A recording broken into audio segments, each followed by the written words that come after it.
ఆయన అన్న మాట కానీ ఏదైనా కానీ సంవత్సరం తిరిగేటప్పటిగా 2 కంపెనీలు మొదలుపెట్టిపోయి, అందుకని మీరు ఇచ్చిన డబ్బులకి ఇంట్రెస్ట్ లేకుండా 50% ఇస్తాను, దానికి ఇష్టమైతే తీసుకోండి, లేకపోతే కోర్టుకు వెళ్తారో ఏం చేస్తారో చేసుకోండి.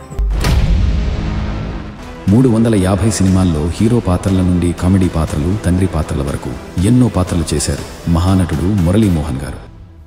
పొలిటికల్ జర్నీకి వస్తే ఫస్ట్ టైం అటెంప్ట్ చేసినప్పుడు ఓడిపోవడం జరిగింది. సెకండ్ టైం అటెంప్ట్ చేసినప్పుడు గెలిచారు. మీరు రీజన్స్ ఏంటి, ఎందుకు గెలిచారు? ఆ ఒక్క కాన్ఫరెన్స్లో 40,000 ఓట్లు మెజారిటీ తగ్గించారు. ఏదైనా అది ఏం జరిగిందన్నది దాని గురించి మనం మాట్లాడుకోవచ్చు. దాసనారాయణ గారి గురించి మాట్లాడుతున్నారు కాబట్టి మీరు స్క్రిప్ట్ ఆన్ ద స్పాట్ లో కూడా చేంజ్ చేసేస్తుంటారు. ఇలా నాగేశ్వరరావు గారు అనేవారు, is a human computer. Dasa Narayana Rao ఆయనకి తెలియని విద్య లేదు, ఏది చెప్పినా అప్పటికప్పుడు నిమిషం చేస్తాడు. మార్నింగ్ ఒక చోట షూటింగ్ ఉండేది, ఈవినింగ్ ఇంకోటి ఉండేది, ఇంకో సినిమా అట్లా ఉండేది. హీరో లాగా ఆల్రెడీ సక్సెస్ఫుల్ పొజిషన్ లో ఉన్నప్పుడు ఈ సపోర్టింగ్ క్యారెక్టర్లు కూడా మీరు ఎలా తీసుకున్నారు? నా 33వ సంవత్సరంలో నేను హీరోని. అప్పుడు నాకు అనిపించింది అనమాట, అయితే 50 సంవత్సరాలు వచ్చే వరకు ఉంటాం. అందుకని హీరోగాను చేసేవాడిని, సెకండ్ హీరోగా చేసేవాడిని. ఒక విలన్గా మాత్రం నేను విన్నది ఏంటంటే 1997 ఇయర్లో మూవీ అనేది మీరు డబ్బింగ్ తీసుకొని ఇద్దరు దాంట్లో ఆల్మోస్ట్ 1 crore ప్లస్ లాస్ అనేది అయ్యారు. అది చాలా పెద్ద డైరెక్టరు, పెద్ద సంస్థ. సినిమా ఎలా ఉందనేది మాకు తెలియదు. మార్నింగ్ షోకి ఏమో టికెట్లు దొరకని స్టేజ్లో ఉన్నది, మ్యాట్ని వచ్చినప్పుడు అంత అట్టర్ ఫ్లాప్ అయింది.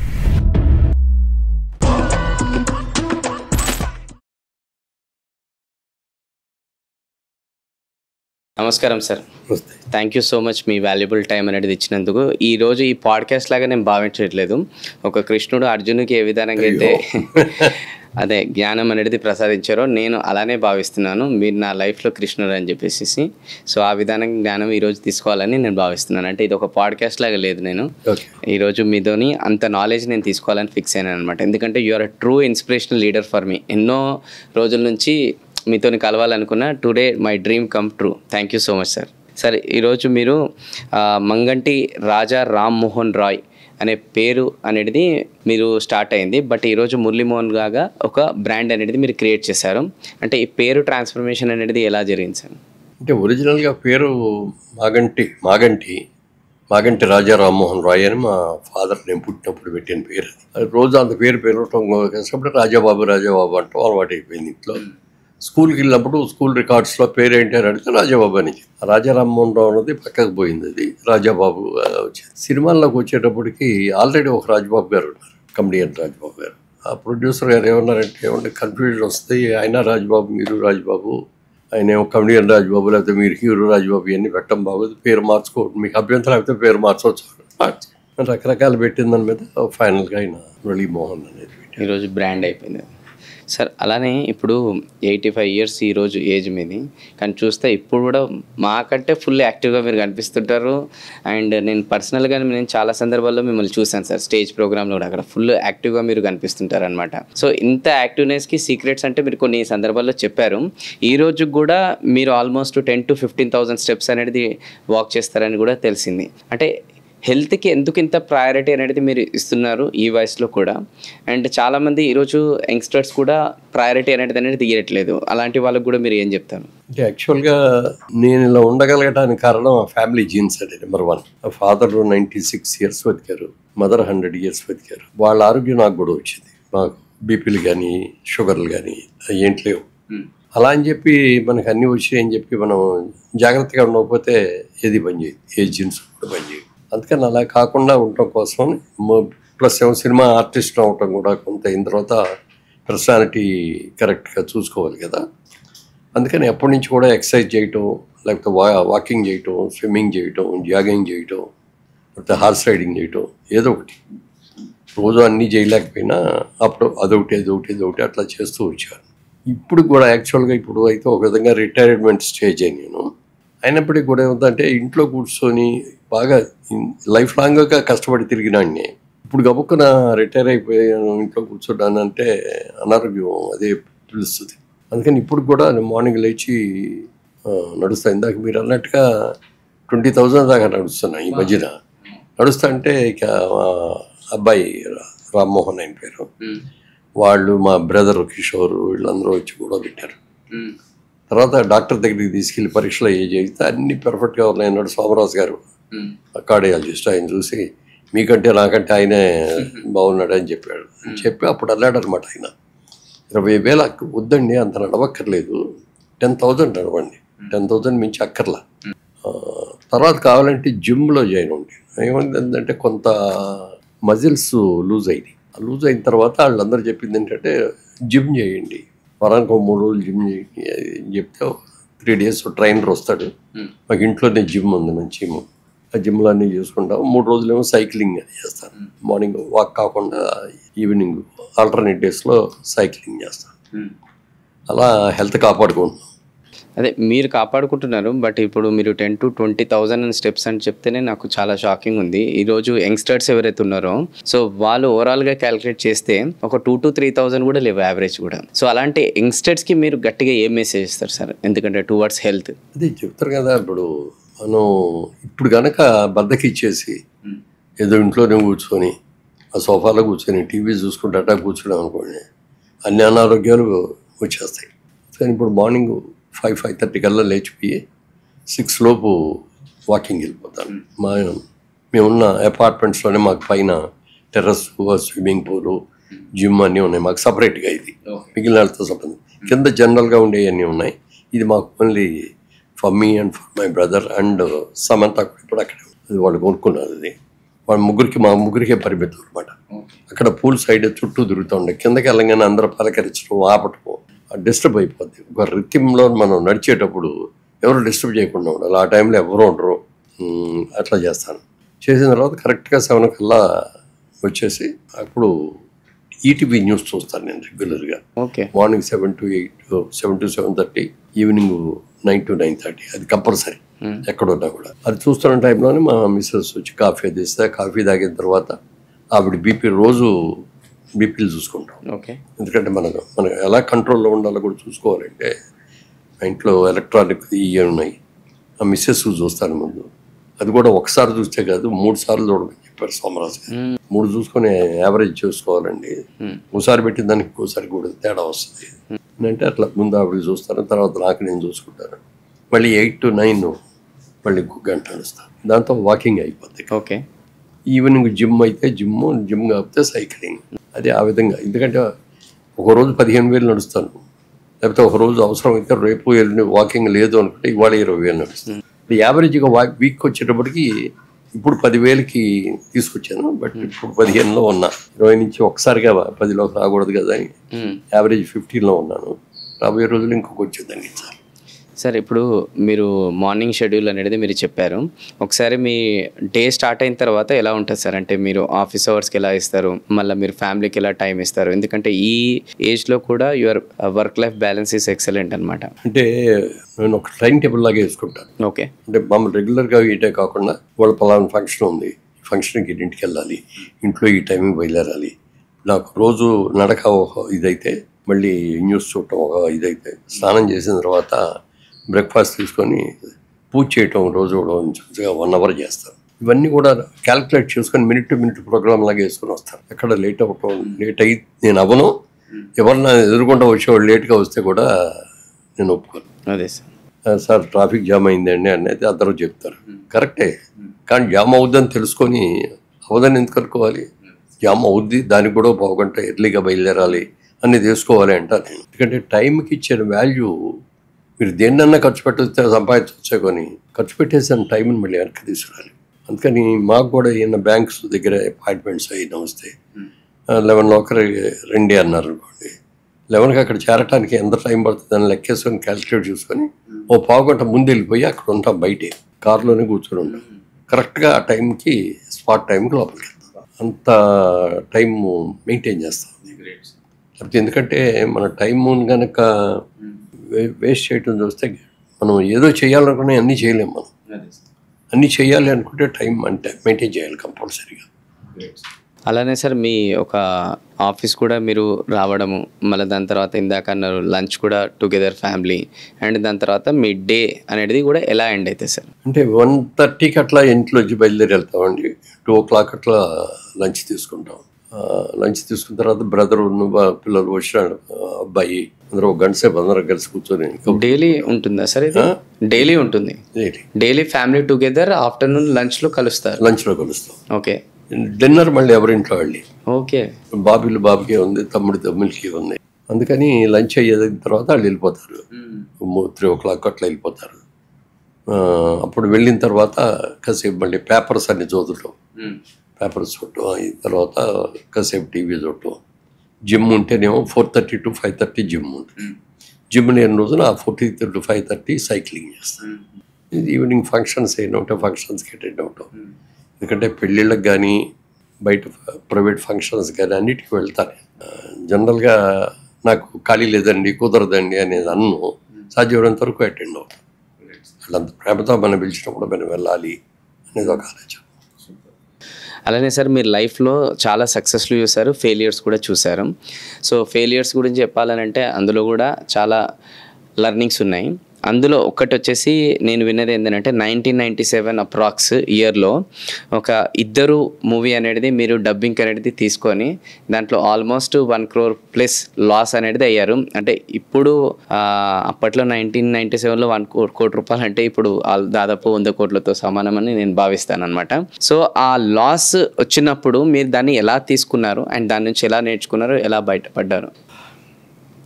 అది అందరం అప్సెట్ అవుతాం. అదే సార్. ఎందుకంటే చాలా పెద్ద డైరెక్టరు, పెద్ద సంస్థ, అంతకుముందు ఎన్నో సూపర్ హిట్స్ తీశారు. వాళ్ళ దగ్గర కొనుక్కున్నాను. అంతకుముందు చాలాసార్లు అడుగుతాంటే ఇవ్వలేదళ్ళు. తర్వాత ఫైనల్గా ఈ సినిమా దగ్గరికి వచ్చినప్పుడు ఇచ్చారు ఇద్దరు. ఇచ్చిన తర్వాత మాకు ఎవరికి చూపించరు కూడా వాళ్ళు. జనరల్ సిస్టమ్ ఎట్లాగంటే ఆల్బమ్ కూడా చూపించరు, రషెస్ చూపించరు. ఫస్ట్ కాపీ వచ్చేవరకు కూడా మనకు కూడా తెలియదు. వచ్చాక కూడా ఇప్పుడు ఇదివరకు అంటే ప్రివ్యూ షోస్ చూపించేవారు, ఇప్పుడు అవి కూడా లేవు. అందుకని సినిమా ఎలా ఉందనేది మాకు తెలియదు. ట్రైన్లో పంపించారు, దాంతో పబ్లిసిటీ చేసాం, అంతవరకే తప్ప. అందరం వెళ్ళి మార్నింగ్ షోకి వెళ్ళాం. మార్నింగ్ షోకి వెళ్ళాలని కలెక్షన్ బ్రహ్మాండంగా ఉంది. సినిమా మొదలైంది. ఇంటర్వ్యూల దగ్గరికి వచ్చేప్పటికి బాగాలేదు అనే ఫీలింగ్ వచ్చేసింది. ఆఖరాఖరిలోకి వచ్చేప్పటికి సినిమా ఫెయిల్ అయింది అనేది అర్థమైపోయింది. వెళ్ళిపోయాం. మళ్ళీ అక్కడ ఫేస్ చేయలేక ఇంటికి వెళ్ళిపోయాం. వెళ్ళిపోయిన తర్వాత రిజల్ట్ చూస్తే మ్యాట్నీకేమో మార్నింగ్ షోకేమో టికెట్లు దొరకని స్టేజ్లో ఉన్నది. మ్యాట్నీ వచ్చినప్పుడు సగం 50% పడిపోయింది. ఫస్ట్ షో వచ్చేప్పుడు ఇంకా పడిపోయింది. అంత అట్టర్ ఫ్లాప్ అయింది. మేము అప్పటికి 23 సినిమాలు ఎన్నో తీసాం. 22 అప్పటికి. 23 సినిమా ఏదో అనుకుంటాను, కరెక్ట్గా నెంబర్ గుర్తులేదు. అదంతా ఫ్లాప్ అయిన తర్వాత ఒకటే అనుకున్నాం, మన చేతిలో ఏమి లేదు, మన ప్రయత్నం మనం చేసాం, ఆ ప్రయత్నం సక్సెస్ కాలేదు, ఇంకో ప్రయత్నం చేయాలి. అంటే సక్సెస్ నుంచి కానీ ఫెయిల్యూర్ నుంచి కానీ పాఠాలు నేర్చుకోవాలి. ఏం చేయకూడదు, ఏం చేయాలి, ఎంతవరకు చేయవచ్చు, ఓవర్ కాన్ఫిడెన్స్గా ఎందుకు ఉండకూడదు, ఇవన్నీ ఆలోచించుకున్నాం. ఫ్యామిలీలో కూడా ఇట్లా ఒకళ్ళిద్దరు కొంచెం బాధపడితే చెప్పారు, మనమేమి ఇంటి దగ్గర నుంచి తెచ్చిన డబ్బులు కాదు, ఇవి సైకిల్ ఎక్కి తిరిగిన డబ్బులే, 100 రూపాయల జీతంతో స్టార్ట్ అయిన జీవితమే. ఇవాళ ఈ స్టేజ్కి వచ్చామంటే ఓకే, కొన్ని ఒక్కోసారి దెబ్బతింటాం అంతే, పోయింది అని అనుకోవాలి తప్ప ఇంకా రెచ్చితే ఉత్సాహంతో మనం చెయ్యాలి అని చెప్పి అలా ముందుకెళ్ళి. అలానే సార్ మీ కెరియర్లో చాలామంది గురువులను అనేది చూశారు. ఒక 3 గురువుల గురించి చెప్పాలంటే ఎవరి గురించి చెప్తారా అండ్ వాళ్ళ దగ్గర నుంచి మీరు ఏం నేర్చుకున్నారు? 3 గురించి చెప్పాలంటే మొట్టమొదటి బిజినెస్లో నన్ను వర్కింగ్ పార్ట్నర్గా ఇచ్చారని పిలిచిన చిన్నాన్న గారే అవుతారు, గుత్తా మాణిక్యాలరావు గారని. ఆయన్ని మర్చిపోతే నేను బిజినెస్లో అసలు నాకు స్టాండే వచ్చేది కాదు. నెంబర్ 1. నెంబర్ 2, నన్ను మొదటి నేను సినిమాకి పనికొస్తానని చెప్పి వాళ్ళే, నేనేం ట్రై చేయలేదే, ఎప్పుడు అసలు ఆలోచన లేదు. నాకు బిజినెస్ లైకింగ్, బిజినెస్ చేసుకుంటున్నాను. నన్ను గురించి తెలుసుకొని నా ఫోటోలు చూసి డైరెక్ట్గా ఆఫర్ ఇచ్చారు. ఆఫర్ వచ్చినప్పుడు కూడా వెళ్ళాలా వద్ద, బిజినెస్ ఏమో చాలా బాగుంది, అప్పటికి 50% షేర్ హోల్డర్ అయ్యా నా కంపెనీలో, వెళ్ళవద్దని ఆలోచిస్తుంటే మా వైఫ్ ఒక మాట ఉందన్నమాట, లక్ష్మీదేవి వచ్చి తలుపు కొడతాడుతుంది, కొట్టినప్పుడు మనం వెళ్ళి తలుపు తీస్తే లోపలికి వస్తుంది, మనం బతికించి ఏమిటి అని తీయలేదు, వీడేదో బద్దగస్తలాగా ఉండడానికి పక్కకి వెళ్ళిపోద్ది, మీరు ట్రై చేయకుండా వచ్చింది కాబట్టి ట్రై చేయండి, సక్సెస్ అయితే వెళ్ళండి, కూడా సక్సెస్ కాబట్టి మన బిజినెస్ ఉంది, మనం వచ్చేస్తాం. కాకపోతే 2-3 కండిషన్లు పెట్టింది. షూటింగ్ అవ్వగానే మీరు వెంటనే వచ్చేయాలి మెడ్రాస్లో, మళ్ళీ వచ్చేసి మన బిజినెస్ అయ్యి చూసుకుంటూ ఉండాలి. తర్వాత సినిమా రిలీజ్ అయిన తర్వాత సక్సెస్ ఫెయిల్యూర్ అనేది పక్కన పెడితే ఏ కంపెనీ దగ్గరికి వెళ్ళి మీరు ఇదిగో పలానా సినిమాలో హీరో అండి, ఇదిగో నిన్న ఆల్బమ్ అండి చూపించి వేషం ఆడటం మాత్రం ఆడకు. అట్లా అది చెప్పింది. ఆ విధంగా నాకు సినిమా లైఫ్ ఇచ్చింది అట్లూరు పూర్ణచంద్ర గారు. ఆయన్ని జీవితంలో మర్చిపోలేను. మూడోది దాసరి నారాయణరావు గారు. దాసరి నారాయణరావు గారు రెండో సినిమా తిరుపతి అనే సినిమా చేసినప్పుడు ఆయన డైరెక్టరు, మా ఫ్రెండే ప్రొడ్యూసరు. కమెడియన్ రాజ్బాబు గారు హీరో. అందరూ జాగ్తేరహో అని హిందీ సినిమా ఒకటి రాజ్ కపూర్ గారు చేశారు. ఆ సినిమా రైట్స్ కోరుకొని తెలుగులో చేసాం అన్నమాట. అప్పుడు బాగా ఒక ఆత్మీయత ఏర్పడింది. ఆయన నా సిన్సియారిటీ కానీ, నేను కష్టపడి పనిచేయటం కానీ ఇవన్నీ కూడా చూసి ఆయన ఒకటే మాట అన్నాడు, మురళి నేను పెద్ద హీరోయిన్ చేస్తాను, నాది బాధ్యత, నా సినిమాలు అన్నింటిలోనూ ఉంటాను అని చెప్పి ఆ మాట ఇవ్వటం. అప్పటికే మొదటి సినిమాతోటే ఆయన స్టార్ డైరెక్టర్ అయిపోయాడు. అలా ఆయన సినిమాలో దాదాపుగా 30 సినిమాల్లో ఆయన సినిమాల్లో నేను హీరోగా కానీ, సెకండ్ హీరోగా కానీ, గెస్ట్ వేషాలు కానీ ఏదైనా చేశాను. అట్లా ఈ ముగ్గురిని లైఫ్లో నేను మర్చిపోలేదు. అలానే దాసరి నారాయణ గారి గురించి మాట్లాడుతున్నారు కాబట్టి నిన్న లాస్ట్ టైం ప్రదీప్ సార్ ఆఫీస్లో కలిసినప్పుడు కూడా 1-2 ఎగ్జాంపుల్స్ చెప్పారనమాట. సారు ఓన్లీ డైరెక్టరే కాదు, ఇంకా హీజ్ ఎ స్క్రీన్ రైటర్, ఇది ఎవ్రీథింగ్. ఒక దగ్గరకు వచ్చినప్పుడు స్క్రిప్ట్ ఆన్ ద స్పాట్లో కూడా చేంజ్ చేసేస్తుంటారు ఇలా. సో సార్ దగ్గర నుంచి మీరు దగ్గర నుంచి అబ్జర్వ్ చేసి నేర్చుకునే విషయాలు ఏంటి, అలానే ఇప్పుడున్న జనరేషన్ కూడా నేర్చుకోవాల్సిన విషయాలు ఏంటి? దాసరి నారాయణరావు గారు నాటకాలతో మొదలుపెట్టి ఆయన కూడా అంతే. చిన్నప్పుడు చదువుకోవడానికి కాలేజీల్లో స్కూల్లో ఫీజులు లేక ఒక కార్పెంటర్ మేస్త్రి దగ్గర పనిచేస్తూ ఉన్నాడు. చేసి తన స్కూల్ ఫీజు తనే కట్టుకొని చేసి అప్పుడే నాటకాలు రాయటం, నాటకాలు వేయటం ఇవన్నీ చూసుకొని ఒక డిగ్రీ దాకా సొంత డబ్బులతోనే ఇది అయ్యాడు. అయిన తర్వాత ఆయనకున్న వర్త్ చూసి సినిమాల్లో ఆఫర్లు వచ్చి వెళ్ళాడు. ఆయన ముందు రైటర్గా స్టార్ట్ చేశాడు కెరీరు, తర్వాత డైరెక్టర్ కూడా అయ్యాడు. ఆయనకు ఉన్న టాలెంట్ అంటే as a artist, as a director, as a producer, as a distributor అన్నీ తెలుసు. నాగేశ్వరరావు గారు అనేవారు, is a human computer Dasari Narayanarao. ఆయనకి తెలియని విద్య లేదు, ఏది చెప్పినా అప్పటికప్పుడు నిమిషం చేస్తాడు. నెంబర్ ఆఫ్ ఫిల్మ్స్ యాక్ట్ చేసేవాడు, డైరెక్ట్ చేసేవారు. మార్నింగ్ ఒక చోట షూటింగ్ ఉండేది, ఈవినింగ్ ఇంకోటి ఉండేది, ఇంకో సినిమా అట్లా ఉండేది. ఆయనే డైలాగ్ రైటర్ కూడా ఆయనే కాబట్టి అసిస్టెంట్స్ పక్కన ఉంచేవారు. టేప్ రికార్డ్ తీసుకుని వచ్చి కూర్చునేవారు. కూర్చోగానే సీన్ అంతా చెప్పేసిన తర్వాత వాళ్ళు మళ్ళీ రాసుకొని తెచ్చి ఇచ్చేవారు. అండ్ షార్ట్ డివిజన్ చేసుకునేవారు. సినిమా షూటింగ్ చేసేటప్పుడు మధ్య మధ్యలో కొట్టేసేవారు. సార్ మీరు చెప్పిండే ఇలాగే కదండి, మీరెంత కొట్టేస్తున్నారు అన్న. వాడు రైటర్ అయ్యా, ఆడు అష్టం రాస్తాడు, ఆడికి ఎంత లెంగ్త్ ఉంది, ఎంత అవసరం, ఎంత ఇది అనేది తెలియదు కదా, యాజ్ ఎ డైరెక్ట్గా నేను కట్ చేస్తాను. బా అంటే ఆయననే రైటరు, బట్ ఆయన డైరెక్టర్ పొజిషన్కి వచ్చినప్పుడు అంటున్నాడు. ఎందుకంటే టోటల్గా చూడాలి, దానికి ముందు సీన్ ఏంటి, దీనికి ఏంటి, క్యారెక్టరైజేషన్ ఏంటి. ఇప్పుడు రాసేవాళ్ళకి అవన్నీ తెలియదు కదా, వాళ్ళు కొత్త వరకే రాస్తారు అని చెప్పి అట్లా చెప్పేవారు అనమాట. అంటే ఆ పాత్రలు ఉన్నప్పుడు అది, ఈ పాత్రలు ఉన్నప్పుడు గ్రేట్. ఇంకేమైనా పర్సనల్గా మీరు దగ్గర ఉండి చూసి అబ్జర్వేషన్? ఆయన దగ్గర చాలా నేర్చుకున్నానండి.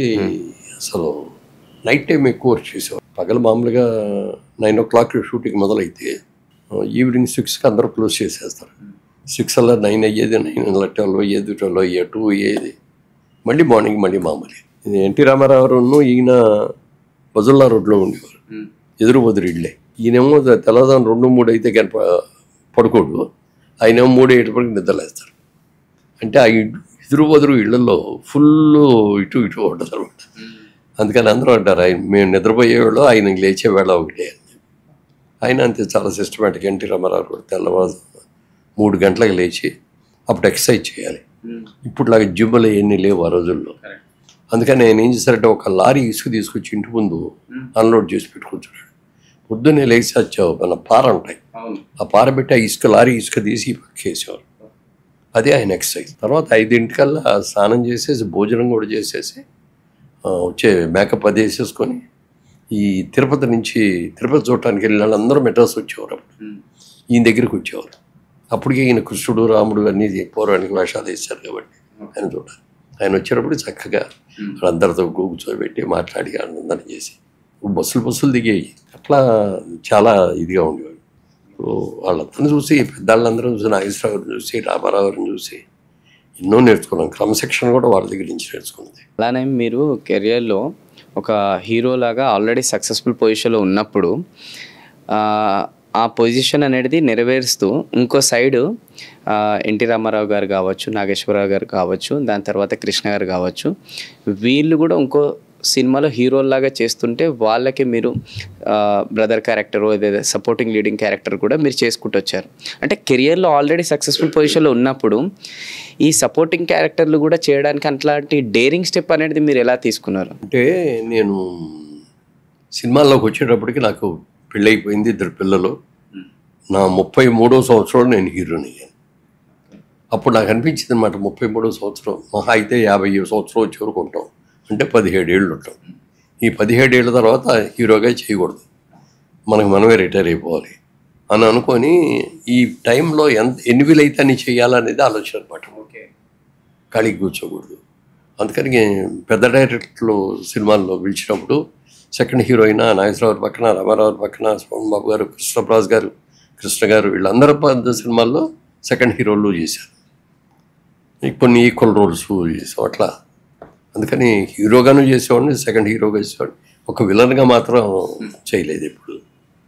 సార్ అలానే పొలిటికల్ జర్నీకి వస్తే మీరు ఆల్రెడీ ఫస్ట్ టైం అటెంప్ట్ చేసినప్పుడు తక్కువ మెజారిటీతోనే అనేది మీరు ఓడిపోవడం జరిగింది. మళ్ళీ సెకండ్ టైం అటెంప్ట్ చేసినప్పుడు గెలిచారు మీరు. అంటే అప్పుడు ఫస్ట్ టైం ఓడిపోవడానికి రీజన్స్ ఏంటి, ఏం నేర్చుకున్నారు? మళ్ళీ సెకండ్ టైం గెలవడానికి రీజన్స్ ఏంటి, ఎందుకు గెలిచారు? అసలు మొదటి నుంచి కూడా పొలిటికల్గా నాకు అసలు ఇంట్రెస్ట్ లేదు. పాలిటిక్స్కి నేను ఒక విధంగా దూరం. ఎందుకని అట్లా వచ్చిందంటే, మా ఫాదర్ ఒరిజినల్గా ఫ్రీడమ్ ఫైటర్ అయినా. ఓకే. ఆ రోజు ఫ్రీడమ్ స్ట్రగుల్లో చాలా వర్క్ చేశారు, జైలుకి వెళ్ళారు, అన్నీ చేశారు. తర్వాత బిజినెస్ మ్యాన్ ఆయన కూడా. ఆయన బిజినెస్ చేసే రోజుల్లో ఓ పక్క పాలిటిక్స్, ఓ పక్కన బిజినెస్ లాగా చేయటం మూలంగా కొంత ఫైనాన్షియల్గా కొంచెం దెబ్బతిని పరిస్థితి వచ్చింది. అందుకని నేను పాలిటిక్స్ జోలికి వెళ్ళకూడదు మనం అని నిర్ణయం తీసుకున్నాను. తర్వాత సినిమాల్లోకి వెళ్ళిన తర్వాత ఆ నిర్ణయం గట్టిగా తీసుకున్నాను. ఎందుకంటే మనం సినిమాకి యాక్ట్ చేసిన తర్వాత మురళీమోహన్ అనగానే తెలుగుదేశం వాడు రైడు అనగానే అదర్ పార్టీలు చూడరు, అపోజిషన్ చూస్తారు. దాని మూలంగా నా ప్రొడ్యూసర్ దెబ్బతింటాడు. అందుకని అందరూ చూడాలి, అన్ని పార్టీల వాళ్ళు చూడాలి, అందరూ అన్ని వర్గాల వాళ్ళు చూస్తే కదా సినిమా సక్సెస్ అయ్యేది. అందుకని పొలిటిక్స్కి వెళ్ళకూడదు అనేది గట్టి నిర్ణయం. అయితే అలాంటి టైంలో ఎన్టీ రామారావు గారు, చాలా బిజీగా ఉండే ఎన్టీ రామారావు గారు రాజకీయాల్లోకి వెళ్ళారు, అన్నీ వదిలేసి. ఎందుకు వెళ్ళారు అంటే, తెలుగు వాళ్ళకి గుర్తింపు లేకుండా పోయింది, తెలుగువాడి ధైర్యం ఏంటో, తెలుగువాడి దమ్మేంటో ప్రజలకు చెప్పాలి, మనకు ఒక ఆత్మగౌరవాన్ని నిలబెట్టుకోవాలని ఒక ఏకైక దీంతో ఆయన దిగారు. దిగినప్పుడు ఆయన్ని మేము షూటింగ్ చేస్తుంటే, ఏలూరులో పిచ్చి పంతులను షూటింగ్ చేస్తుంటే వచ్చారు. కాకి బట్టలు తీసుకున్నారు, ఆ చైతన్య ఏదైనా ఓల్డ్ మోడల్ కారులో వచ్చారు. వచ్చి అక్కడ మీటింగ్ చెప్పారు. మీటింగ్ మేము అందరం వెళ్ళాం. అయిన తర్వాత మమ్మల్ని చూసి పిలిచారు లోపలికి. నేను, గిరిబాబు గారు, రావుగోపాలరావు గారు, సత్యనారాయణ గారు, కవిత, మాధవి, మేమందరం కలిసి వెళ్ళాం. డైరెక్టర్ రాజాచంద్ర. వెళ్ళిన తర్వాత ఏంటి అందరూ ఇక్కడ ఉన్నారంటే, ఇట్లా షూటింగ్ చేస్తున్నాం నేను. ఆ వివరాలని అడిగారు. అడిగిన తర్వాత, ఏమంటే మీరు ఇంత డిమాండ్ ఉండి మీరు చేస్తాను అంటే బోర్డు అని కాల్ షీట్లు ఇవ్వడానికి అన్ని అవకాశాలు ఉండి అన్నీ వదిలిపెట్టి ఎందుకు వస్తున్నారండి రాజకీయాల్లోకి వస్తూ, ఎందుకు ఇంత కష్టపడుతున్నారు, ఎండల్లో వానల్లో తిరుగుతా అంటే అప్పుడు చెప్పాడు మాట, ఇన్నాళ్ళు వాళ్ళు నాకు ఇచ్చారు, నేను అనుభవించాను, మంచి క్యారెక్టర్ చేశాను, ఇప్పుడు వాళ్ళ కోసం నేను ఏదైనా చేయాలి కదా, అందుకని నా సినిమాలు ఆపేసి నేను ప్రజల కోసం తిరిగాను అని చెప్పారు. చెప్పినప్పుడు మేము కూడా ఇన్స్పైర్ అయ్యి, సార్ మిమ్మల్ని ఏం చేయమంటారో చెప్పండి, మీరు ఏదన్నా ఈ అవకాశం నాకు ఈ పని చేసి పెట్టండి అంటే చేసేస్తాం, ఒక పార్టీ అక్కర్లేదు, ఇది అక్కర్లేదు అంటే కార్యకర్తగా వస్తాం. ఇప్పుడు ఎవ్వరు రావద్దు, మీరు ఎవరు కూడా. ఇందిరాగాంధీకి ఎగనెస్ట్గా అప్పుడు చేసింది ఈయన. అక్కడ ఇందిరాగాంధీ ఎంత పవర్ఫుల్, ఆవిడకి ఎగనెస్ట్గా నేను వెళ్ళి చేస్తున్నాను. సక్సెస్ అయితే వెల్ అండ్ గుడ్, నేను సక్సెస్ కాకపోతే నా అంత చూస్తారండి. అందుకని నేను అన్నిటికీ తెగించి వచ్చాను కాబట్టి నేనే చేస్తాను, మీరు ఎవరు రావద్దు, మీ కెరియర్ని బాగు చేసుకోవద్దు, అవసరం వస్తే నేనే చెప్తాను అప్పుడు వద్దురు అని చెప్పన్నారు. సరే, నాకు తెలిసిన కొన్ని కార్యక్రమాలు నేను చేశాను. ఆ సినిమా జరిగేటప్పుడే రామారావు గారి మీద ఒక మంచి పాట తయారు చేయించాలని చెప్పి ఆత్రేయ గారికి ఫోన్ చేసి చెప్పి, ఏలూరు నుంచి, ఒక మంచి పాట కావాలండి రామారావు గారి మీద అంటే ఆయన వెంటనే 3 రోజుల్లో రాసి పంపించాడు. మంచి వాళ్ళందరూ పోయారు, మంచిని చెప్పే పోయారు, ఆ మంచిని కాసే మనుషులు ఇప్పుడు మనలో కరువయ్యారు, రావయ్యా రామయ్యా ఈ రాజ్యమే నీదయ్యా అని చెప్పి ఒక మంచి పాట, పెద్ద గ్రూప్ ఇవన్నీ పెట్టి షూటింగ్ చేసాం. దాంట్లో బ్యాక్గ్రౌండ్ అంతా ఎన్టీ రామారావు గారు పోస్టర్స్, కట్అవుట్స్ ఇవన్నీ కూడా పెట్టి చేసాం. అది బాగా ప్లస్ అయింది. అది కూడా తర్వాత ఆయన్ని దింపేశారు భయ్. ఇక అయిన తర్వాత లాభం లేదు. ఇక మనం వెళ్ళాలి, జనంలోకి వెళ్ళిపోవాలి. ఆయన అంతటికి ఆయన వెళ్ళి నేను ఇంత సాక్రిఫైస్ చేసి వచ్చాను, నన్ను ఇలా చీట్ చేశారు అనేది ఆయన చెప్పుకోలేరు. మూడో మనిషిగా థర్డ్ పార్టీగా మనం చెప్పాలి అని చెప్పి నేను వెళ్ళిపోయి మొత్తం అన్ని చోట్ల మీటింగ్లు ఇవన్నీ పెట్టి చేయడం ఇవన్నీ జరిగింది. తర్వాత ఒక కార్యకర్తగా దానికి కావాల్సిన పాటలు రాయించడం, పాటలు రికార్డింగ్ చేయించడం, లేకపోతే విజువల్స్ అవన్నీ కూడా తీయటానికి కోసం మా కో ఆర్టిస్టులు అందరూ కూడా రిక్వెస్ట్ చేసి యాడ్ ఫిల్మ్స్ తీయటం ఇవన్నీ కూడా చేసుకుంటూ వచ్చాను. ఒకరోజు ఆయనే ఫోన్ చేసి మురళి ఎక్కడున్నామంటే మెడ్రాస్లో, అప్పుడు ఇంకా మెడ్రాస్లోనే ఉంది ఇండస్ట్రీ, మెడ్రాస్లోనే ఉన్నానండి అన్న. రేపు మార్నింగ్ ఒకసారి రా అన్నారు. వచ్చాను, ఇక్కడ హైదరాబాద్ వచ్చాను. వచ్చిన తర్వాత ఆ రోజున అడిగారు అనమాట ఆయన, ఇట్లా రాజమండ్రి నుంచి పార్లమెంట్ సీటుకి నువ్వు నిలబడితే బాగుంటుంది అంటారు మన వాళ్ళందరూ, ఆ సీటు మీకు ఇద్దాం అనుకుంటాను, నువ్వు పోటీ చేయన్నారు. నాకు అసలు బుర్ర తిరిగిపోయింది. సార్ ఇదేంటి సార్, నేనేంటి పోటీ చేయటం ఏంటి, పాలిటిక్స్ గురించి నేను కార్యకర్తగా చేశాను తప్ప దాని గురించి నాకు ఇన్ డౌట్స్ నాకేం తెలియదు. లేదు బాగుంటుంది, మేమంతా పైన ఉన్నాం కదా చూసుకుంటా ఉన్నారు. 4 రోజులు టైం ఇవ్వండి సార్, ఆలోచించుకుని చెప్తాను.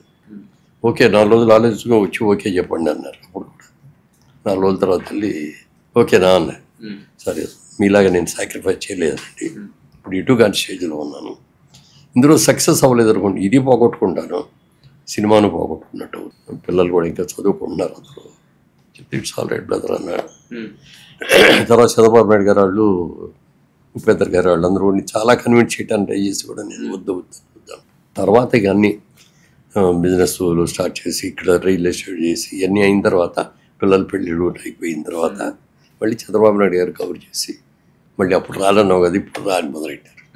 అయితే వద్దండి నాకు అసలు ఇంట్రెస్ట్ లేదు అది పొలిటికల్ అని చెప్పి నో అని చెప్పేసి ఇంటికి వెళ్ళిపోయి వెళ్ళేటప్పటికి మన కోడెల శివప్రసాద్ గారిని కమ్మపాటి రామ్మోహన్ రావు గారిని ఇద్దరిని పిలిచి మీరు ఏం చేస్తారో తెలియదు, రాజమండ్రి సీట్ ఆయన పోటీ చేస్తేనే గెలుస్తాం మనం, మీరు ఒప్పించి తీసుకురండి అని చెప్తే వాళ్ళిద్దరు ఇంటికి వచ్చి కూర్చున్నారు. నా బ్రదరు బాబు కూడా అక్కడ కూర్చొని మేము అందరం కూర్చున్నాం. 5 hours నన్ను కన్విన్స్ చేయడానికి ట్రై చేశారు.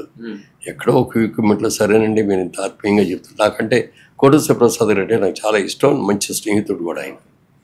మీరు చెప్తున్నారు కాబట్టి ఓకే అండి, లేకపోతే అలా దిగాం. ఇది ఇక 15 రోజుల ఎలక్షన్ అనగా దిగాను. వెళ్ళి ఏం చేయాలో తెలియదు, ఎలా చేయాలో తెలియదు.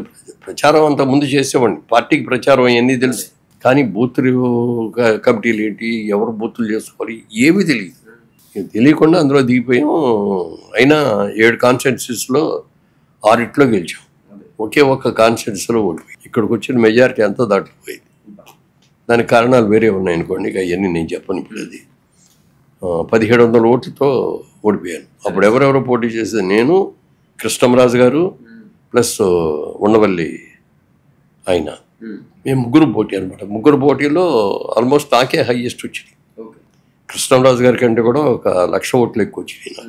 ఈ ఉండవల్లి అరుణ్ కుమార్ గారికి దగ్గరకు వచ్చేటప్పుడు చిన్న మతలబ్ చేశారు. ఆ ఒక్క కాన్స్టిట్యున్సీలో 40,000 ఓట్లు మెజార్టీ తగ్గించారు. ఏదైనా కానీ అది ఏం జరిగిందన్నది దాని గురించి మనం మాట్లాడుకోవద్దు. అలా ఓడిపోయాను. ఇప్పుడు పట్టుదల పెరిగింది. ఇంతవరకు లైఫ్లో ఎక్కడ ఓడిపోలేదు, ఏ రంగంలోనూ కూడా. బిజినెస్ రంగంలో సక్సెస్ అయ్యాం, సినిమాల్లో సక్సెస్ అయ్యాం, ప్రొడ్యూసర్గా సక్సెస్ అయ్యాం, అన్నీ సక్సెస్ అయ్యాం. ఇక్కడ ఓడిపోయాం. అప్పుడు రియల్ ఎస్టేట్ కూడా స్టార్ట్ చేసాం, రియల్ ఎస్టేట్ కూడా సక్సెస్ అయ్యాం. ఎందుకు పాలిటిక్స్లో మనం ఫెయిల్ అయ్యాం? ఇక్కడే మనం ఎక్కడ పోగొట్టుకున్నాం అక్కడే ఎదుక్కోవాలి అని చెప్పి 5 years అక్కడే ఉండి నేను గెలిస్తే ఏం చేస్తాను ఇవన్నీ కూడా గెలవకుండానే అన్నీ కూడా చేసి ఆ సొంత డబ్బులు ఖర్చు పెట్టుకొని డెవలప్మెంట్ యాక్టివిటీస్ అన్నీ చేసాను. అదే చోట 1700 ఓట్లతో ఓడిపోయిన నేను 1,75,000 మెజార్టీతో గెలిచాను అక్కడ, సేమ్ కాన్స్టిట్యున్సీ. తర్వాత ఎంపీగా నేను ఏం చేయాలో అన్నీ కూడా చేశాను. ఎక్కడ ₹1 కూడా గవర్నమెంట్ సొమ్మును వేస్ట్ చేయడం కానీ లేకపోతే తిట్టం కానీ ఏమీ లేకుండా మంచి పేరు వచ్చింది. అయిన తర్వాత నేనే చంద్రబాబు నాయుడు గారి దగ్గరికి వెళ్ళి నెక్స్ట్ ఎలక్షన్స్ వచ్చినప్పుడు వెళ్ళాను. వెళ్ళి ఒకసారి ఆయనతో మాట్లాడాలండి అన్న, మీ సీటు మీదే మీరు వెళ్ళి ప్రచారం చేసుకుంటే అయ్యారండి. కాదండి ఒకసారి 5 నిమిషాలు మాట్లాడాలి, ఓ 1/2 గంట నాకు టైం కావాలి, ఎవరు ఉండకూడదు, మీరు నేనే ఉండాలి, మీ పిఎస్సీని అందరిని కూడా పంపించేయండి అంటే అందరిని పంపించారు. అప్పుడు చెప్పాను, సార్ నిజంగా నాకు ఇంట్రెస్ట్ లేదండి పాలిటిక్స్ మీద, మీ మాట కాదన్నాక ఆ రోజున వచ్చి సార్ రామారావు గారిని కూడా లోనే చెప్పాను ఆయనకి, మీ దగ్గర చెప్పలేకపోయాను. ఎందుకని 5 ఏళ్ళు 10 ఏళ్ళు ఇప్పుడు నా జీవితం దీని మీద చేశాను. నా బిజినెస్ నేను పక్కన పెట్టేశాను, నా సినిమాలన్నీ వదులుకున్నాను, అన్నీ నా యాక్టింగ్ వదులుకున్నాను, అన్నీ పోయినాయి. ఇక నేను ఇందులో ఉండదలుచుకోలేదు. నాకు సాటిస్ఫై కూడా కాలవట్లే. ఇక నేను వాటికన్నిటికీ దూరంగా ఉన్నా. నా ట్రస్ట్ దెబ్బతింది అన్నిటికంటే మించింది. ఆ ట్రస్ట్ కూడా ఎందుకు పెట్టాను అంటే, నేను కూడా 100% జాయిన్ అయ్యాను కదా.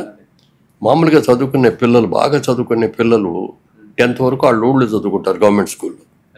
ఇంటర్మీడియట్ దగ్గరికి వచ్చేటప్పటికి మంచి మార్కులు వచ్చిన వాళ్ళందరినీ ఈ ప్రైవేట్ ఇన్స్టిట్యూషన్స్ వాళ్ళతో ఫ్రీ సీట్ ఇచ్చి వాళ్ళని జాయిన్ చేసుకుంటారు. అంతవరకు కూడా బాగానే ఉంటుంది. అక్కడ కూడా మంచి మార్కులు వచ్చిన తర్వాత ఇక వాళ్ళు ఇంజనీరింగ్ చదవాలన్నా, మెడిసిన్ చదవాలన్నా, ఐఐటీకి వెళ్ళాలన్నా స్తోమత ఉండదు వాళ్ళకి. లేక వాళ్ళు చిన్న చిన్న ఉద్యోగాలు చేసుకోవాల్సిన పరిస్థితి వస్తుంది. ఇంత టాలెంట్ వేస్ట్ అయిపోతుంది. ఇలాంటి టాలెంట్ మనం గుర్తించి వాళ్ళని మనం అడాప్ట్ చేసుకొని వాళ్ళకి మనం college fees, hostel fees, books, everything మనం ఇస్తే ఎట్లా ఉంటుంది అని ఆలోచించి అప్పుడు ట్రస్ట్ పెట్టి ఆ ట్రస్ట్ ద్వారా చేసుకున్నాం. 100 మంది స్టూడెంట్స్తో స్టార్ట్ చేసి 1000 మంది స్టూడెంట్స్ దాకా కూడా తీసుకెళ్ళాం. ఈ ట్రస్ట్ గోల్ కూడా ఇంకా ఎక్కడ వరకు ఉంది? అది లైఫ్ లాంగ్ చేయాలనేది. అది ఈ పాలిటిక్స్లోకి వెళ్ళటం మూలంగా కంప్లీట్గా స్పాయిల్ అయిపోయింది. దానికోసం పెట్టుకుని ట్రస్ట్ కోసం పెట్టుకున్న డబ్బులు కూడా ఇటు పాలిటిక్స్లో ఖర్చు అయిపోయింది. అది కుంటుపడింది. ఇప్పుడు దాన్ని మళ్ళీ రివైవ్ చేస్తున్నాం. సార్, మీ మ్యారేజ్ ఆల్మోస్ట్ 60 years ప్లస్ అవుతుంది. సో ఇప్పుడున్న జనరేషన్ ఎలా అయిపోయిందని అంటే, మ్యారేజెస్ చాలా గ్రాండ్గా చేసుకుంటున్నారు, కానీ చిన్న చిన్న అబద్ధాలు రావడం, మిస్కమ్యూనికేషన్ రావడంతో ఇమీడియట్గా విడిపోతున్నారు. సో మీరు 60 years plus marriage strong relation అనేది ఏదైతే బిల్డ్ చేసుకుంటూ వెళ్ళారు కదా, అలానే ఇప్పుడున్న యంగ్ స్టార్స్కి అంటే యంగ్ కపుల్స్కి మీరు ఇచ్చే మంచి అడ్వైస్ ఏంది హెల్దీ రిలేషన్షిప్ మెయింటైన్ చేయడానికి హస్బెండ్ అండ్ వైఫ్ బిట్వీన్? అంటే నా ఉద్దేశంలో marriage is nothing but compromise.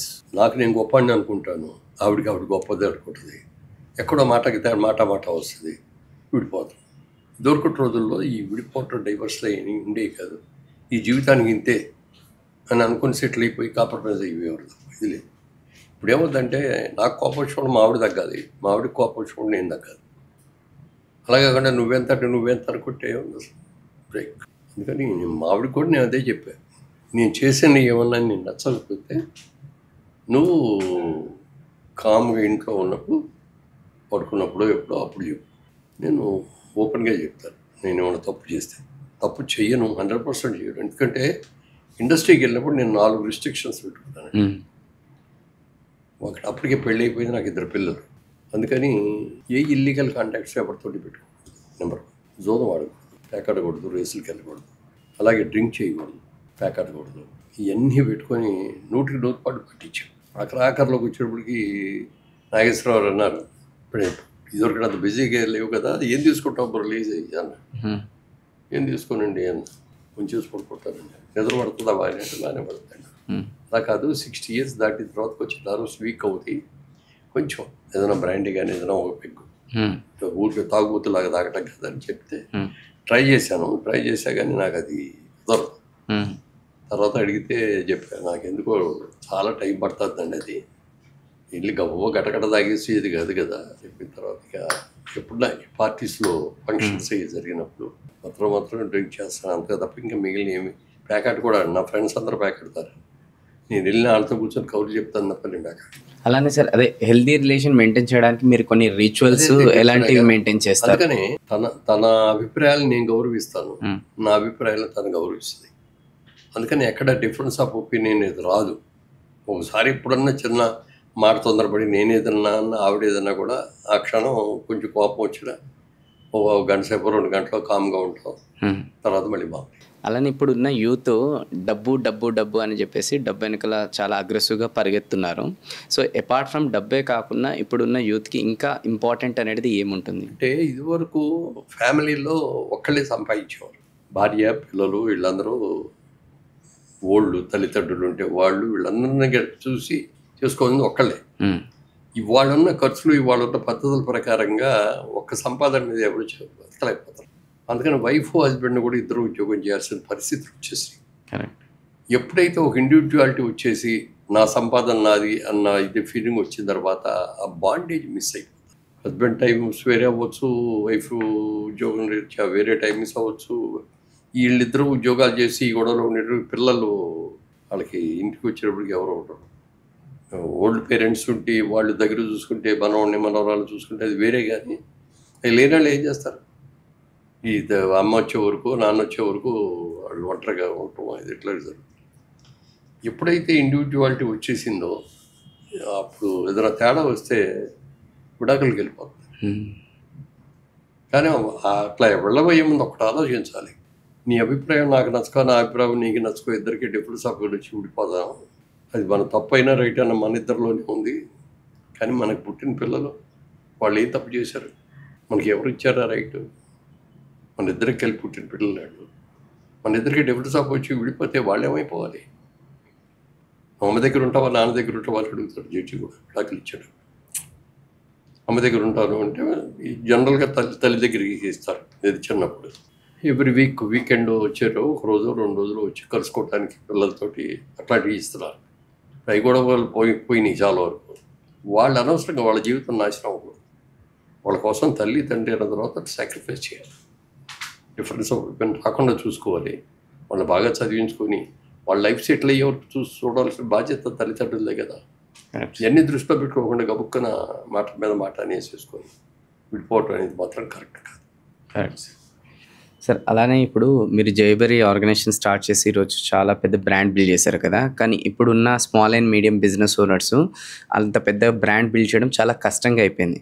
So మీరు స్క్రాచ్ నుంచి ఇంత పెద్దగా బిల్డ్ చేశారు కాబట్టి దీంట్లో స్పెషల్గా ముఖ్య పాత్ర వచ్చేసి టీమ్. అంటే ఏ ఆర్గనైజేషన్ అన్నా ఎదగాలంటే టీం కదా. సో ఈ టీము మీరు స్టార్టింగ్లో ఎంచుకునే క్రమంలో అసలు మీరు ఏం చూసి ఎంచుకుంటారు? అరే వీళ్ళు ఎక్కడ వరకు నాతో రాగలుగుతారు, వీళ్ళు ఎక్కడ పని చేయగలుగుతారు, ఎంత బెస్ట్ ఇవ్వగలుగుతారు అని చెప్పేసి మీరు ఏం అబ్జర్వ్ చేస్తారు సార్? అండ్ అలానే టీమ్ మెంబర్స్ లాంగ్ టర్మ్లో వరకు మీతో పని చేయడానికి కూడా మీరు ఎలా చూసుకునే వాళ్ళు, ఏమి ఇచ్చేవాళ్ళు, ఎట్లా? ఇప్పుడు యాజ్ సీరియస్గా నేను మొట్టమొదటి విజయవాడలో బిజినెస్ చేసేవాడిని అని చెప్పి కదా.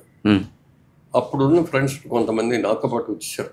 నేను సినిమాలో సెటిల్ అయిపోయి నేను వెళ్ళిపోతున్నప్పుడు 2-3 వచ్చేసారు. ఓకే, వచ్చారు. వాళ్ళు ఒక ఆయన ప్రొడక్షన్ కంపెనీ పెట్టుకొని సినిమాలు తీసుకున్నాడు. ఇంట్లో అక్కడ పనిచేసి కుర్రాడు నాకు డ్రైవర్గా వచ్చాడు. ఒకడు వాడేమో ఇంట్లో అసిస్టెంట్గా వచ్చాడు. తర్వాత సినిమాల్లోకి వచ్చిన తర్వాత నాకు బిజినెస్ మైండే ఎక్కువ కదా. అందుకని ఏదో బిజినెస్ చేయాలి అని ఆలోచించినప్పుడు ఏదో డిస్ట్రిబ్యూటర్ కంపెనీలో 2 షేర్ హోల్డర్ అవ్వడం. ఓకే. తర్వాత అలాగే ప్రొడక్షన్ జయబెర్రీ పెట్టి సినిమా తీయటం ఇవన్నీ చేసేవాడు. సోమనాథ్ గారు అడిగారు ఒక రోజున, మురళీమోహన్ గారు మీ ఎర్నింగ్స్ అన్ని సేవింగ్స్ ఎక్కడికి ఇన్వెస్ట్ చేస్తారు అని చెప్పాను. నేను ఒరిజినల్గా నేను బిజినెస్ అంటే ఇష్టం అండి. అందుకని ఇక్కడికి వచ్చినా కూడా వచ్చిన డబ్బులు వచ్చినట్టు ప్రొడక్షన్ చేయటం కానీ, సొంత సినిమాలు తీయటం కానీ, లేకపోతే డిస్ట్రిబ్యూటర్ కంపెనీలో 2 డిస్ట్రిబ్యూటర్ కంపెనీలో షేర్ హోల్డర్గా చేరానండి అని. అక్కడ ఆయన చెప్పాడు, నువ్వు చేసేది తప్పు. అది షేర్ హోల్డర్గా వాళ్ళు ఏదో కష్టపడి సంపాదించి ఇస్తారంటే నేను తెలివితో వాళ్ళు లేనట్టు లెక్క. కొన్ని వెళ్ళి రోజు అక్కడ కూర్చుంటావా అన్నాడు. అవి కుదరదు, హైదరాబాద్ కూడా ఇక నా షూటింగ్లో నా హడావిడే ఉంటుంది కదా, కుదరదు. అది మాత్రం నాకు నచ్చలేదు అన్నాడు. లేదండి చాలా మంచి వాళ్ళు అట్లాడేది ఉండదండి అన్న. ఆయన అన్న మాట కానీ ఏదైనా కానీ సంవత్సరం తిరిగేటప్పటిగా 2 కంపెనీలు మూతపడిపోయి, ఒక కంపెనీలో పెట్టింది మొత్తం పోయింది. 2వ కంపెనీలో వాళ్ళు చేసిన అప్పులు కూడా మొత్తం నా మీద పెట్టి, ఇప్పుడు ఉన్నాళ్ళు సౌండ్ పార్ట్నర్ నేనే ఏడుపుకి అందరూ నా మీద పడ్డారు. వాళ్ళు ఎవరో నాకు తెలియదు, నేను ఎవరినో వాళ్ళకి తెలియదు. అంటే సినిమా యాక్టర్ గాళ్ళు తెలిసేమో తప్ప ఒకళ్ళొకళ్ళు చూడలేదు, కలుసుకోలేదు. వాళ్ళు చేసిన అప్పులన్నీ నేను తీర్చాల్సి వచ్చింది. అప్పుడు ఒకటే చెప్పాను వాళ్ళకి, ఇది నేను చేయలేదు కానీ పార్ట్నర్గా ఉన్నాను కాబట్టి ఇవ్వాలి, బాధ్యత అది. అందుకని మీరు ఇచ్చిన డబ్బులకి ఇంట్రెస్ట్ లేకుండా 50% ఇస్తాను. దానికి ఇష్టమైతే తీసుకోండి, లేకపోతే మీ ఇష్టం. మీరు కోర్టుకు వెళ్తారో ఏం చేస్తారో చేసుకోండి, నా దగ్గర అంతకంటే కెపాసిటీ అని చెప్తే ఒక వారం రోజులు అయిన తర్వాత ఓకే అని చెప్తే ఆ విధంగా అప్పుడు దాకా సంపాదించిందంతా ఈ అప్పులు తీరు. తర్వాత ఇంకో పెద్ద ఇది మీరు చెప్పినట్టు 2 సినిమా. ఏదైనా కొన్ని వస్తాయి, అదే మనం చేయాలి అని కాకపోయినా. తర్వాత శోభన్ బాబు గారు అడిగితే చెప్పాను, ఇట్లా జరిగిందండి, మీరు అన్నదే కరెక్ట్ అయిందని. అప్పుడు ఆయన అడిగారు, అంటే మీరు నాకంటే పెద్ద హీరో, నాకంటే ఎక్కువ రెమ్యూనరేషన్ తీసుకుంటున్నారు, చాలా సినిమాలు చేస్తున్నారు, నాకంటే ముందు నుంచి హీరో, మీరు మీ ఎర్నింగ్స్ అన్ని ఎక్కడ పెడుతున్నారండి అంటే అప్పుడు ఆయన చెప్పాడు అనమాట, ఈ ప్రపంచంలో 3 వంతులు నీళ్ళు, 1 వంతు నేల ఉంది. ఆ 1 వంతు నేలలో ఎడారులు ఉన్నాయి, మంచుకొండలు ఉన్నాయి. మంచుకొండల్లో నివసించలేము, ఎడారులో నివసించలేము. అందుకని లివింగ్ ప్లేస్ ఈజ్ లిమిటెడ్. రాబోయే రోజుల్లో ప్రపంచం అంతా కూడా జనాభా పెరిగిపోతున్నారు. రాబోయే రోజుల్లో ల్యాండ్ విపరీతమైన కాస్ట్ పెరుగుద్ది అనే ఆలోచనతోటి నాకు వచ్చిన ప్రతి రూపాయి ల్యాండ్ మీదే పెడుతున్నాను. ఎక్కడ పడితే అక్కడ ల్యాండ్స్ కొనేయటం అనేటువంటి నాకు చాలా, నాకు మీరు అన్నారు గీతోపదేశం అని, ఆయన నాకు గీతోపదేశం చేశాడు. ఆ రోజు అందులో అర్జునుడు, అక్కడ కృష్ణుడు ఆయన అయితే నేను అర్జునుడు. ఆయన చెప్పింది నాకు బాగా ఇదైంది. ఇక్కడ ఫ్యామిలీ ఇక్కడ షిఫ్ట్ అయిపోయిన తర్వాత అప్పటికి నేను హీరోగా వేయటం మానేశాను. హీరోగా చేయను అని చెప్పి క్యారెక్టర్ రోల్స్ వస్తే చేస్తాను అన్నాను. క్యారెక్టర్ రోల్స్ వచ్చినాయి కానీ అందులో హీరో ఫాదర్ లాగా అనిపించట్లేదు, బ్రదర్ లాగా అనిపిస్తున్నాడు. ఇట్లా నా పర్సనాలిటీయే నాకు డిసడ్వాంటేజ్. సరే అప్పుడు మళ్ళీ మనం బిజినెస్ స్టార్ట్ చేద్దాం, ఇంకా దాన్నే నమ్ముకుంటే మనం గెటానికి కాలేవు అని రియల్ ఎస్టేట్లో దిగాను. దిగినప్పుడు చాలామంది నన్ను డిస్కరేజ్ చేశారు. హైదరాబాద్ దీని గురించి మీకు తెలియదండి, మీకు అనవసరంగా మీకున్న మంచి పేరు పాడు చేసుకుంటారు అని అంటే అప్పుడు ఒకటే చెప్పాను, మీరు కాయిన్ వన్ సైడే చూస్తారంటే నేను సెకండ్ సైడ్. ప్రతి వాడికి ఒక కళ ఉంటుంది. పెళ్ళి అయిన తర్వాత నాకంటూ ఒక స్థలం కొనుక్కోవాలి, అవకాశం ఉన్నప్పుడు ఇల్లు కట్టుకోవాలి, లేకపోతే ఒక అపార్ట్మెంట్ కొనుక్కోవాలి అనేది కోరిక ఉంటుంది. అదొక కళ. ఇది ఆ కళని నిజం చేసేటటువంటి వ్యాపారం రియల్ ఎస్టేట్ వ్యాపారం నేను ఫీల్ అవుతున్నాను. అందుకని నేను మీరు అనుకున్నట్టుగా డిఫరెంట్గా చేస్తాను. ఎక్కడ లిటికేషన్ అనే ల్యాండ్ని తీసుకోరు. దీని మీద ఎంత ప్రాఫిట్ వచ్చిందని కంటే కూడా ఎంత బాగా చేసాం, మన దగ్గరకు వచ్చి మనం నమ్మి వచ్చిన కస్టమర్ చాలా హ్యాపీగా సాటిస్ఫై అవ్వాలి తప్ప, ఇంకో మురళీమోహన్ గారు నమ్మి అక్కడికి వెళ్ళాం, ఆయన నిలబెట్టములుగా నా కష్టార్జితం సంపాదించినంత పోయింది అనే మాట అసలు రాకూడదు జీవితంలో. నాకు పోయినా పర్లేదు అనేది రూల్గా పెట్టుకొని చేశాను. ఇప్పుడు దాదాపుగా ఇప్పుడు 33వ సంవత్సరం రియల్ ఎస్టేట్ మొదలుపెట్టి ఇప్పుడు దాకా కూడా నాట్ ఈవెన్ సింగిల్ కంప్లైంట్ అనేది. మా ప్రాజెక్ట్స్లోకి ఎవరో రౌడీలు రావడం కానీ, గోండాలు రావడం కానీ, లేకపోతే ఏదో తగాదాలు రావడం కానీ ఏమీ ఉండవు. అండ్ రీసెంట్ కూడా చాలా ఉంటాయి. అందుకని నాకు ప్రాఫిట్ కూడా మీద కూడా ఎక్కువ ఆలోచించడం. మనం ది బెస్ట్ ప్రోడక్ట్ ఇవ్వాలి. కరెక్ట్. ఇప్పుడు మేము కట్టే కన్స్ట్రక్షన్లో చూస్తే మా కన్స్ట్రక్షన్ మిత్రాలకి క్వాలిటీ వాళ్ళ లెవెల్లో వాళ్ళ క్వాలిటీ కడతారు, బాగా కడతారు, మేము కూడా కడతాం. కానీ మార్చిన ప్రాఫిట్ చూసుకుంటే వాళ్ళతో నేను చాలా తక్కువలో నేను హయ్యెస్ట్ క్వాలిటీ ఇవ్వాలి అనేది నా ఆలోచన. ఇక ఫైనల్గా ఇప్పుడు ఎవరైతే మార్కెట్లో, అంటే మీరు రియల్ ఎస్టేట్లో ఎక్స్పర్ట్ 33 years ప్లస్ మీరు ఈరోజు బాగానే చేశారు. ఈరోజు రియల్ ఎస్టేట్ కంపెనీస్ అనేది చాలా కుప్పలు వస్తూనే ఉన్నాయి అనమాట. అలానే ఎట్లయితే వస్తున్నాయి అలా ఫెయిల్ కూడా అవుతున్నాయి. సో ఈ ఫెయిల్ కావడానికి రీజన్స్ ఏంటి? అండ్ వీళ్ళు స్ట్రాంగ్గా ఇప్పుడు మీరు ఇంత పెద్ద బ్రాండ్ని బిల్డ్ చేశారు కాబట్టి వాళ్ళు కూడా చిన్న నుంచి ఒక పెద్ద బ్రాండ్ బిల్డ్ చేయాలంటే ఎలాంటి మైండ్ సెట్ ఉండాలి అండ్ ఎలాంటి ఆలోచన ఉండాలి టువర్డ్స్ కంపెనీ, టువర్డ్స్ కస్టమర్స్? అంటే నెంబర్ 1, మనం ఏ పని చేస్తున్నా సరే చేసే పని ఇష్టపడి కష్టపడి చేయాలి. నువ్వు ఇష్టపడకుండా చేసి ఇదే దరిద్రం ఈ పని చేస్తానేంటి, నేను నాకున్న టాలెంట్కి నేను కలెక్టర్ అవ్వాల్సిందే, పోయి బిల్ కలెక్టర్ని అయిపోయాను అని ఇట్లా అనుకున్నావు నువ్వు షైన్ అవ్వలేవు. అందుకని ఇష్టపడి కష్టపడి చేస్తే ఇవాళ కాకపోతే రేపు కాకపోతే ఎల్లుండి తెల్లారిపాటి కోటీశ్వరుడు అవ్వాలంటే అవ్వలేమేమో. కానీ 10 ఏళ్లలో నేను నాకు సెల్ఫ్ సఫిషియెంట్గా నాకు కాపు చేసుకొని ఒక ఇల్లు, ఒక ఇది అన్ని కావాల్సిన ఏర్పాటు చేసుకోవచ్చు అన్న దాంట్లో ఉండాలి తప్ప అదిగో ఆడెంత సంపాదించాడు, ఈడెంత సంపాదించాడు అది ఈర్చిపడకూడదు. నీ కష్టం ప్రకారం నువ్వు చూసుకో అనేది ఇది. దాని తర్వాత ఎక్కడ మనకి బ్యాడ్ నేమ్ రాకూడదు అనేది ఉంచుకోవాలి. ఒక గుడ్ నేమ్ సంపాదించడానికి చాలా కష్టపడాలి. ఒక బ్యాడ్ నేమ్ రావాలంటే ఒక్క రోజులో వచ్చేస్తుంది. ఇప్పుడు నేను ఇక్కడ బిజినెస్ కానీ, నేను సినిమాల్లో రాకముందు బిజినెస్ కానీ, విజయవాడలో ఉన్నప్పుడు బిజినెస్ కానీ లెక్కేసుకుంటే దాదాపుగా ఇప్పుడు 60 ఏళ్ళు పైన అయింది నా బిజినెస్ లైఫ్. ఈ 60 ఏళ్లలో ఎక్కడా నా దాంట్లో బ్లాక్ మార్కెట్ అనేది లేదు, అసలు ఎవరు ఏలైతే చూపించడానికి లేదు. అది దృష్టిలో పెట్టుకోవాలి ఎవరైనా సరే. అలా ఉంటే డెఫినెట్గా ఇవాళ కాబట్టి రేపైనా సక్సెస్ అవుతుంది. అదే సార్, ఇప్పుడు ఉన్న బిజినెస్ ఓనర్స్ రియల్ ఎస్టేట్లో కొంతమంది ఎండీస్ ఎవరైతే ఉంటారో కస్టమర్ వచ్చి సైట్ విజిట్ చూసిన తర్వాత బుకింగ్ అమౌంట్ అనేది చెప్పేసి ఇచ్చిన తర్వాత ఒకవేళ వాళ్ళు మళ్ళీ డ్రాప్ అయితే అమౌంట్ అనేది తీయట్లేదు. రెండోది వచ్చేసి అమౌంట్ పే చేసిన తర్వాత రిజిస్ట్రేషన్స్ కూడా చేయట్లేదు. మీరు అన్నట్టు ఆ విజన్ అనేది లేదు, బ్యాడ్ నేమ్ రావద్దు, వాళ్ళు ఒక పూటకి ఒక రోజుకి ఒక నెలకి అనేది ఆలోచిస్తున్నారు ఏమైతుంది లే అని చెప్పేసి. అస్సలు 1% కూడా ఆ విజన్ లేదు సార్. అంటే మేము ఎవరు పడితే వాళ్ళకి ఇవ్వు. అపార్ట్మెంట్స్ మొదలుపెట్టామంటే 3 years 4 years పడతాయి కంప్లీట్ అవ్వడానికి. వచ్చిన కస్టమర్ కొనగలడా లేదా, ఊరిని అడ్వాన్స్ కట్టేసి వెళ్ళిపోయేవాడా అని ఎస్ఎస్ చేసుకుంటాం. తర్వాత ఏమో అందరూ కూడా మరి ఫుల్ క్యాష్తో కొనేవాళ్ళు చాలా తక్కువ మంది ఉంటారు. అందరూ కూడా లోన్స్, బ్యాంక్ లోన్స్ ఏదైనా తీసుకుంటారు. తీర్చగలడా లేదా, బ్యాంక్ లోన్స్ కట్టగలడా లేదా, కంప్లీట్ చేయగలడా లేదా, అవన్నీ కూడా చూసుకొని సెలెక్ట్ చేసుకుంటాం. తర్వాత మాకు అసలు ఏజెంట్స్ ఉంటారు, రియల్ ఎస్టేట్ ఏజెంట్స్ ఉంటారు కదా, అందరూ మాకు అసలు ఏజెంట్ అనేవాడు. ఓకే, మేము ఎక్కడ పేపర్లో ఏ పేపర్లో అడ్వర్టైజ్మెంట్ ఉన్నాయి, మా ప్రోడక్ట్ చూసి, మేము కట్టిన కన్స్ట్రక్షన్ చూసి, మాకున్న మంచితనం చూసి కావాలని ఎత్తుకొచ్చిన వాళ్ళకి అమ్ముతాం. అందరిలాగా పబ్లిసిటీ అస్సలు ఉండదు. బ్రోచర్స్ కూడా వెయ్యం, వెబ్సైట్లో పెట్టేస్తాం అన్ని ప్లాన్స్ అవన్నీ. చూసుకునే వాళ్ళు అందరూ చూసుకుంటారు, నచ్చిన వాళ్ళు వస్తారు.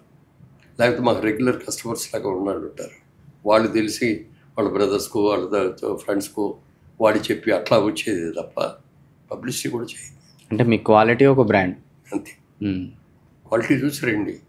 వచ్చి కొంతమంది అడుగుతారు, ఏమంటే వాళ్ళ పక్కనాడు తక్కువ అమ్ముతున్నారు, వీరేంటి ఇంత చెప్తున్నారంటే, బాబు అక్కడే తీసుకో, తక్కువ వస్తుందంటే అక్కడే తీసుకో.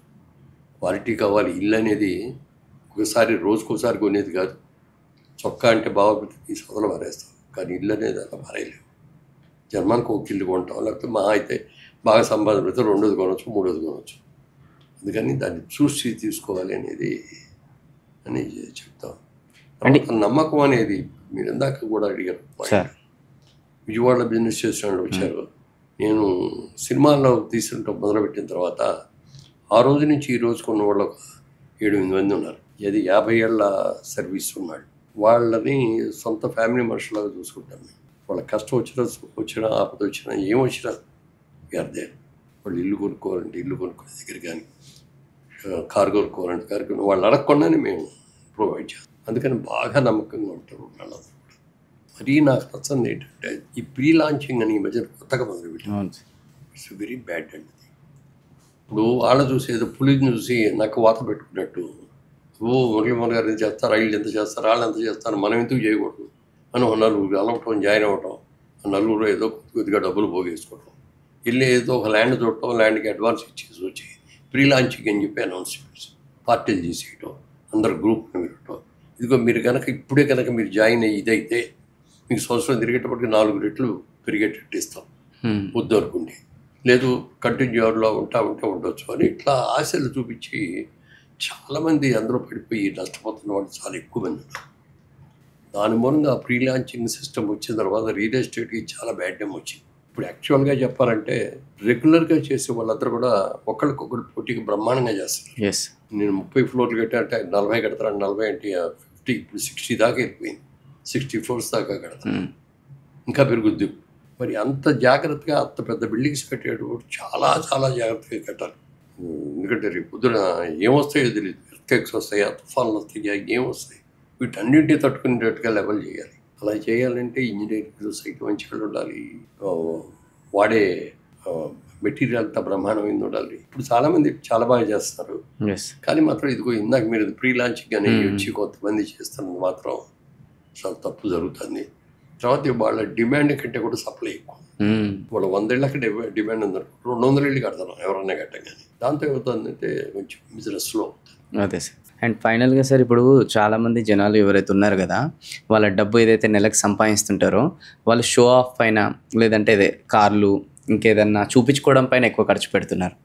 ఓకే, ఆ ప్రాసెస్లో ఇంకా పేదవాళ్ళు అవుతున్నారు అనమాట. సో అరే ఒక ల్యాండ్ పైన ఇన్వెస్ట్మెంట్ చేయడము, లేదంటే ఇంకేదేనిపైన ఇన్వెస్ట్మెంట్ చేస్తే ఇది మనకు కాపాడుతుంది అనే మైండ్ సెట్ అనేది లేదు. సో మీరు ఈరోజు ఇంత పెద్ద సామ్రాజ్యాన్ని క్రియేట్ చేయడానికి ఏంటంటే మీరు ముందు చూపుతోని ఇన్వెస్ట్మెంట్ మైండ్ సెట్ అనేది అడాప్ట్ చేసుకున్నారు. ఇక్కడ ఏంటంటే ఇప్పుడున్న యూత్, యంగ్స్టర్స్ వీళ్ళందరూ కూడా ఏంటంటే ఈఎంఐల కాన్సెప్ట్లో స్థాయికి మించి ఖర్చులు పెంచుకుంటూనే అవుతున్నారు సార్. సో అలాంటి వాళ్ళకి మీరు ఇచ్చే సలహా ఫైనల్గా ఏంటి సార్? ఎందుకంటే ముందు లైఫ్ సెటిల్ అవ్వాలి అనేది కోరుకోవాలి. వచ్చిన సంపాదనలో ఇదిగో ఇంత నేను సేవ్ చేయాలి అనేది పెట్టుకోవాలి. ఎందుకంటే రాబోయే రోజుల్లో నువ్వు ఇల్లు కట్టుకోగలగాలి, ఒక కారు కొనుక్కోగలగాలి, నీ పిల్లలకి బాగా చదువు చెప్పించగలగాలి, వాడికి పెళ్ళిళ్ళు చేయగలగాలి. వీటన్నిటికీ ఒక ప్లాన్ వేసుకునే ప్లాన్ ప్రకారం చూసుకుంటే సక్సెస్ అవుతారు తప్ప అసలు ఏదో ఈఎంఐలో వచ్చేసిన అవసరం ఉన్నాయి లేని కొనేసేయటం, లేకపోతే రోజు సాయంత్రం అయిన తర్వాత వంట ఏం చేసుకుంటావు లేని బయట ఈ ఫుడ్ తీసి తీయటం, ఇవన్నీ చేయటం అయితే హెల్త్ పాడవుద్ది, ప్లానింగ్ లేకుండా అయిపోతుంది. అందుకని ప్లానింగ్ అనేది కంపల్సరీగా ఉండాలి, దానికి స్ట్రిక్ట్గా ఉండాలి ప్లానింగ్. కానీ ఇప్పుడు ఎవరైనా సరే వాళ్ళు రియల్ ఎస్టేట్ అని పేరు వచ్చినందుకు రకరకాల వ్యాపారాలు వచ్చినాయి, షేర్ క్యాపిటల్స్ వచ్చేసినాయి.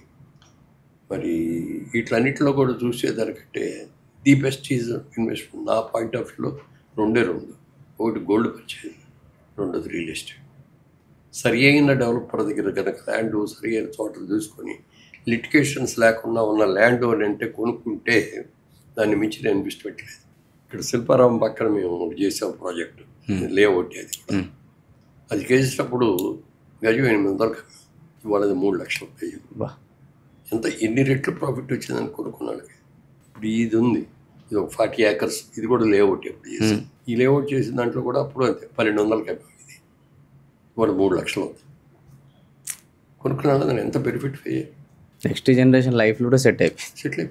ఒక ఆయన ఎన్ఆర్ఐకి ఉన్నాడు నా దగ్గర, 1500 గజాలు శిల్పారామం పక్క దాన్ని కొనుక్కున్నాడు. ఇప్పుడు అమ్మాల్సి ఉంచేసుకో, ఎక్కువ అమ్మటానికి ట్రై చేయబాకు, రేట్లు పెరుగుతాయి ఫ్యూచర్లో అన్నాడు. ఆయన అలాగే ఉంచాడు. ఒక 20 ఏళ్ళు అయిన తర్వాత ఒక రోజు ఫోన్ చేసి అమ్మేద్దాం అనుకున్నాను అన్నాడు. అంత అవసరం వచ్చి నీకంటే వద్దులేండి, మేము అక్కడ అమెరికాలో సెటిల్ అయిపోయాం, అక్కడ తీసుకెళ్ళిపోతాం.